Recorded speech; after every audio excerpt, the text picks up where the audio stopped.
एक अभियान बेजुबानों के नाम मुहिम ने विशालकाय जलाशय बनाकर किया राष्ट्र को समर्पित। विकास नगर पचवादून के टिमली गांव से चली मुहिम आज देश भर में चल गई है। इस मुहिम से लाखों वन्य जीवों को जीवन को बचाया जा चुका है।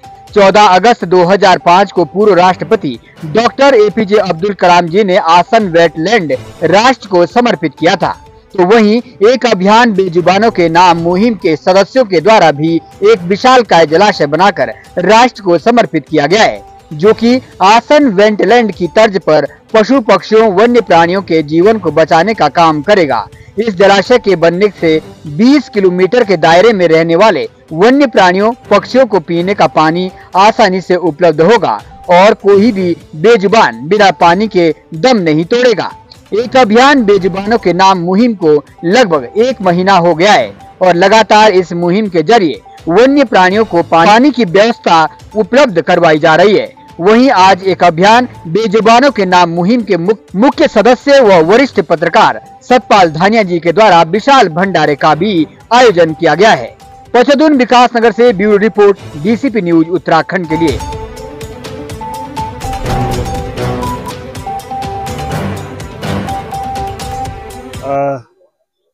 टिमली गांव के इस जन जागरूक समूह, मैं तो जन जागरूक समूह बोलूँगा, और सतपाल जी जो कि इसके मुख्य रूप से इसमें अपना काम कर रहे हैं और बेजुबान जानवरों के लिए, जंगली जानवरों के लिए, जैसे पक्षियां हैं इनके लिए, जीव जंतुओं के लिए, ये जो जल के लिए वो काम कर रहे हैं, ये काम बहुत सराहनीय काम है।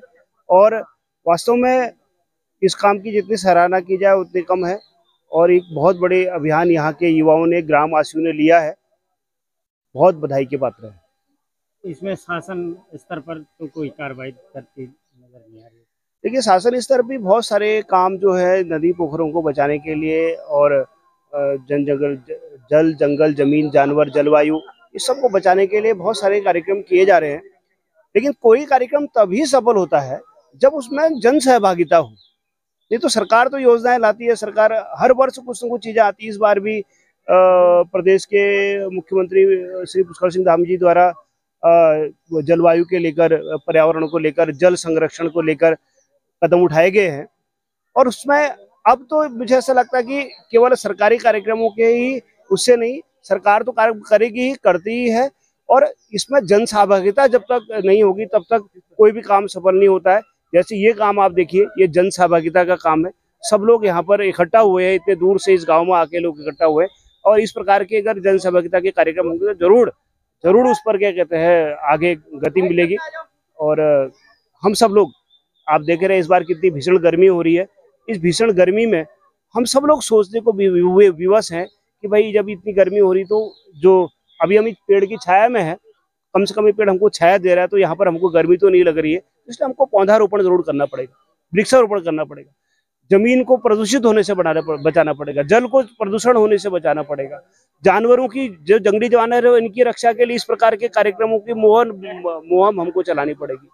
और जो हमारी टोटल जलवायु है इसको प्रदूषित होने के लिए हमको जो वायु प्रदूषण है इसको रोकने के लिए हमको विशेष प्रोग्राम करने पड़ेंगे, विशेष प्रकार के अभियान चलाने पड़ेंगे।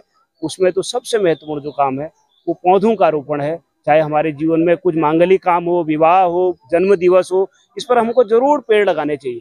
और पेड़ लगाएंगे तो अवश्य ही क्या कहते हैं जल भी बचेगा और वायु भी अच्छी होगी और हमारा जो वातावरण है वो भी अच्छा होगा।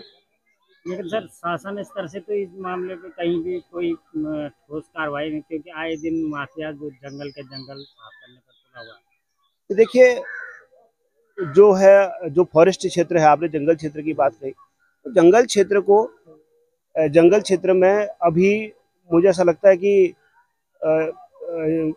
अमृत सरोवर जैसे कार्यक्रम, चाल खाल जैसे जो जंगलों में जो चाल खाल, आप समझ रहे, चाल खाल जैसे चीजें और अमृत सरोवर जैसे ये सब चीजें गवर्नमेंट द्वारा चलाई जा रही हैं, जिसमें कि जो प्रकृति का जल है, जो बारिश वाला जल है, उसको संरक्षित करने का काम चाल खाल के माध्यम से किया जा रहा है। फॉरेस्ट अभियान इस कार्यक्रम को चला रहा है।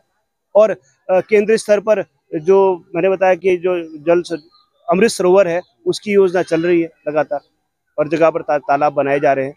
और वही बात है, मैं तो ये कहूंगा सरकार तो अपना काम करेगी, सरकार योजनाएं भी लाएगी, सब करेगी, लेकिन उसमें हम सब लोगों का, एक मैं भी एक जनता का ही व्यक्ति हूँ, तो हम सब लोग जो है, हम जनमानस हैं, हम सबको उसमें अपना एक जन सहभागिता हम सबको करनी पड़ेगी, तभी सब काम सफल होते हैं।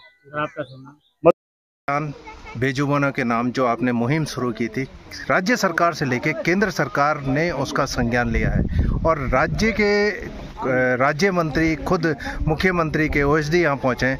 किस तरह से देख रहे हैं इस पूरी मुहिम को? आज ये कहीं ना कहीं ये परवान पर चढ़ रही है। सर अभी देखिए, धन्यवाद, आप लोग पहुंचे। मैं सबसे पहले अपनी पूरी टीम को बधाई देता हूं, क्योंकि जिस दिन मैंने अभियान शुरू किया था मैं उस दिन अकेला था। आज हजारों लोग साथ जुड़े हैं, क्योंकि एक नेक नियत से हमने इस अभियान की शुरुआत की थी। और सबसे बड़ी बात है, आप देखना पूरे देहरादून जिले की आप बात करें तो अब क्या पहली बार हुआ है कि बेजुबानों ने पानी की प्यास के चलते दम नहीं तोड़ा। ये बहुत बड़ी बात है। सबसे बड़ी बात देखिए, पूरे प्रदेश में जहाँ जंगल धधक रहे हैं, आज स्थिति ये है कि तिमली रेंज में कहीं भी वन आग नहीं लगी, ना ही किसी वन्य जीव ने अपना दम तोड़ा है। आज वन्य प्राणियों को उन्हीं के गृह क्षेत्र जंगलों में ही आग में पानी मिल रहा है। कोई भी बेजुबान ग्रामीण क्षेत्रों में न्याय दुर्घटना का शिकार नहीं हो पा रहा है। सबसे बड़ी बात देखिए, 14 अगस्त 2005 को पूर्व राष्ट्रपति डॉक्टर एपीजे अब्दुल कलाम जी ने राष्ट्र को आसन वेटलैंड झील समर्पित की थी।